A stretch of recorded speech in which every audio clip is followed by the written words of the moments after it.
जय। ऐसा है कि हम हरिद्वार चंडीगढ़ भवन में श्रीमद् भागवत कथा पुरुषोत्तम मास में श्रवण कर रहे हैं। आप सब जैसे जानते हैं कि भगवान की कथा सुनने का इस मास में बहुत ज़्यादा अधिक से अधिक पुण्य है। तो आप सबको अपने को यही जीवन का उद्देश्य है कि इस कथा के माध्यम से कि हमको भगवान के चरणों में निष्काम प्रेम होना चाहिए और सबकी सेवा का भाव हमारे अंदर होना चाहिए।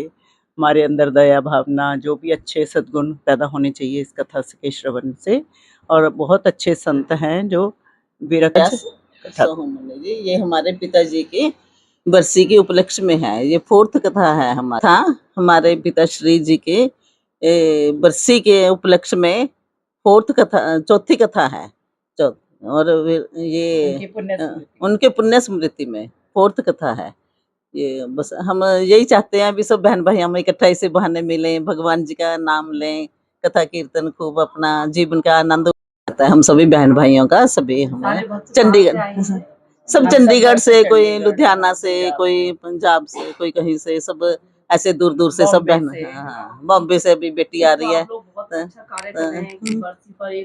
भागवत कथा का आयोजन हो रहा है जिसमें बच्चे भी एक सत्कार्य का मार्ग सीखेंगे। हाँ जी। तो और लोगों को आप क्या प्रेरणा देना चाहेंगे जिस प्रकार से आप एक अच्छा कार्य कर रहे हैं और लोगों को क्या संदेश देना? यही है बेटे भी सब ये थोड़ा अपना कामकाज करते हुए संसारिक तो अपना इस इधर भी ध्यान दें, क्योंकि हमारे में जब तक स्पिरिचुअलिटी नहीं होगी तब तक फिर हम संसार में सफल नहीं हो सकते। हमारे जो आर्थिक काम भी है ना, जो कोई धन कमाना, कोई बिजनेस, कुछ भी, तो वो भी अगर हम इधर जुड़े हैं परमात्मा से तो फिर हम ज्यादा अच्छा कर पाते हैं। अगर हम नहीं जुड़े तो फिर हम करते तो हैं कार्य, फिर हमें उतना आनंद नहीं आता, उतना जीवन में जीने का उतनी सफलता नहीं मिलती। ये भगवान जी के साथ जुड़ने का हमें ये मार्ग बताते हैं महापुरुष, तो इनसे हमें बहुत ज्यादा प्रेरणा मिलती है। और यही उम्मीद है तो नहीं सकता परंतु सुन लें, श्रवण करें ज्यादा से ज्यादा जितनी संख्या में आ सकते हैं।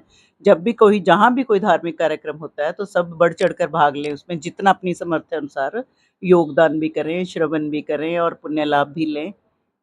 सबको इसमें ऐसे जुड़ना चाहिए धार्मिक कार्यक्रमों में। गंगा मैया जी से आप सभी से प्रार्थना है, शुभकामनाएं। बहुत बहुत धन्यवाद।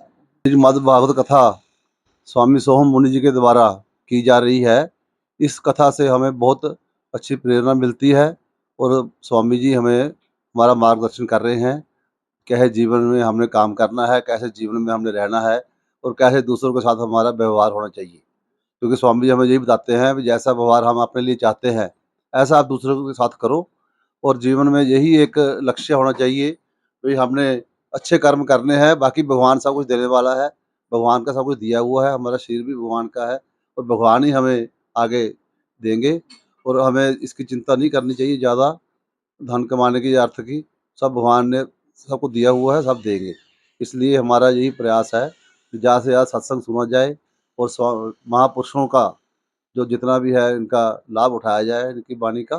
और यही हमारा प्रयास रहता है। लोगों को भी हम चाहते हैं कि ज़्यादा से ज़्यादा लोग आके इसमें हमारे कथा में शामिल हों और कहीं भी कोई कथा वार्ता होती है उसमें शामिल हों और इसका महापुरुषों का, संत पुरुषों का इनका लाभ उठाएँ। क्योंकि संतों ने तपस्या करके जो ज्ञान एकत्रित किया है वो ज्ञान हमें संत आगे दे रहे हैं, प्रचार कर रहे हैं। उसी ज्ञान से हमारा जीवन हमारा सुंदर बनेगा, धन्य बनेगा।